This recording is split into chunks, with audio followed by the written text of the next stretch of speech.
This theory is the only thing that has ever actually made my brain a less cynical ass place, so let's talk about it. So basically, I imagine all of my thoughts like little meters, like the car gas meter in your fucking car. Now, I imagine one of these for every single thought and every single topic that I could ever possibly think of. Now, we know that our brains work on something called confirmation bias, which means that it's trying to confirm every single thought that we have. So it's trying to move that meter towards the confirmed side. So if you have a negative thought, it's trying to confirm that negative thought. If you have a positive thought, it's trying to confirm that positive thought. So everybody says, oh, affirmations can help you rewire your brain. But if you have a meter that's all the way on the negative side, being like, oh, I totally now believe on the positive side, that's not realistic. What you actually want to do is get that meter up to neutral first, because otherwise your brain is actually going to work to confirm it more in the opposite way than the way that you want it to go. So if you are constantly worried about money and you're struggling with thoughts around money and you constantly think, I have no money and money is never going to come to me, then being like, I'm a millionaire, I have so much money is not going to work, because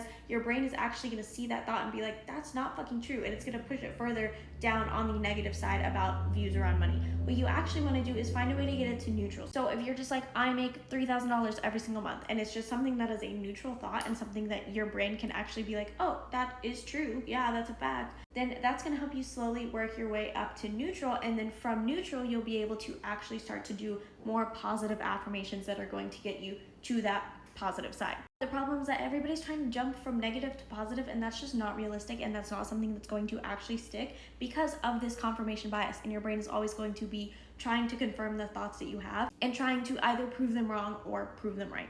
So next time you find something that you're like, wow, I have really negative thoughts around this certain topic, try to figure out what thing you can tell yourself that's going to help you get to neutral. So what facts exist around this topic that you can use to slowly work your way up to neutral, even if it's not a fact that's directly rooted in your life, even if it's just a fact about this thing in general that you can use to be like, hey, this is a fact, let's work our way up to neutral.